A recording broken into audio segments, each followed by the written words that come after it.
Hi guys, welcome back to my channel. ನಾನಿವತ್ತು ತೊಗರಿಬೇಳೆ ಮತ್ತು ಹೆಸರುಬೇಳೆ ಹಾಕಿ ದಾಲ್ನ ಯಾವ ಥರ ಮಾಡೋದು ಅಂತ ತೋರಿಸ್ತಿದ್ದೀನಿ. ಇನ್ನೂ ಯಾರು ನನ್ನ ಚಾನಲ್ನ ಸಬ್ಸ್ಕ್ರೈಬ್ ಮಾಡಿಲ್ಲ, ಪ್ಲೀಸ್ ಸಬ್ಸ್ಕ್ರೈಬ್ ಮಾಡಿ, ಲೈಕ್ ಮಾಡಿ, ಶೇರ್ ಮಾಡಿ, ಕಮೆಂಟ್ ಮಾಡಿ. ಬನ್ನಿ ದಾಲ್ ಮಾಡೋದು ಹೇಗೆ ಅಂತ ನೋಡೋಣ.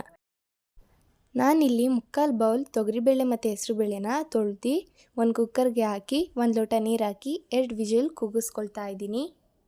ಈಗ ಒಂದು ಕಡಾಯಿಗೆ 4 ಟೇಬಲ್ ಸ್ಪೂನ್ ಎಣ್ಣೆ ಹಾಕಿ 1 ಟೇಬಲ್ ಸ್ಪೂನ್ ಜೀರಿಗೆ ಹಾಕಿ ಸ್ವಲ್ಪ ಫ್ರೈ ಮಾಡ್ಕೊಳ್ತಾ ಇದ್ದೀನಿ. ಜೀರಿಗೆ ಫ್ರೈ ಆದಮೇಲೆ ಸಣ್ಣದಾಗಿ ಕಟ್ ಮಾಡಿರೋ 2 ಈರುಳ್ಳಿನ ಹಾಕ್ಕೊಂಡು ಸ್ವಲ್ಪ ಫ್ರೈ ಮಾಡ್ಕೊಳ್ತಾ ಇದ್ದೀನಿ.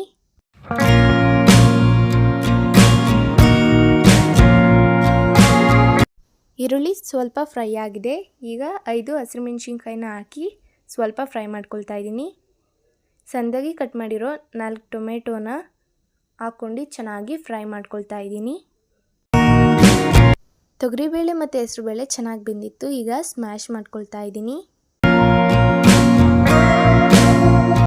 ಟೊಮೆಟೊ ಚೆನ್ನಾಗಿ ಬೆಂದಿದೆ.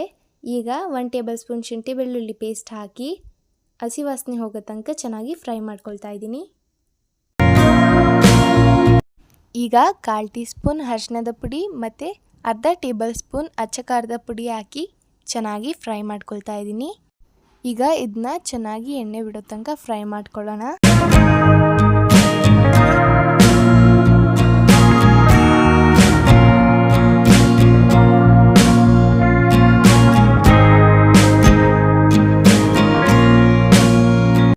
ಇದು ಚೆನ್ನಾಗಿ ಎಣ್ಣೆ ಬಿಟ್ಟಿದೆ. ಈಗ 1 ಟೇಬಲ್ ಸ್ಪೂನ್ ಕಸೂರಿ ಮೆಂತ್ಯ ಹಾಕಿ ಚೆನ್ನಾಗಿ ಫ್ರೈ ಮಾಡ್ಕೊಳ್ತಾ ಇದ್ದೀನಿ. ಕಸೂರಿ ಮೆಂತ್ಯನ ಜಾಸ್ತಿ ಹಾಕಿದಷ್ಟು ಘಮ ಚೆನ್ನಾಗಿ ಬರುತ್ತೆ. ಈಗ ಬೇಯಿಸಿರೋ ತೊಗರಿಬೇಳೆ ಮತ್ತು ಹೆಸರುಬೇಳೆ ಹಾಕಿ ಸ್ವಲ್ಪ ನೀರು ಹಾಕಿ ರುಚಿಗೆ ತಕ್ಕಷ್ಟು ಉಪ್ಪು ಹಾಕಿ 1 ಕುದಿ ಕುದಿಸ್ಕೊಳ್ತಾ ಇದ್ದೀನಿ.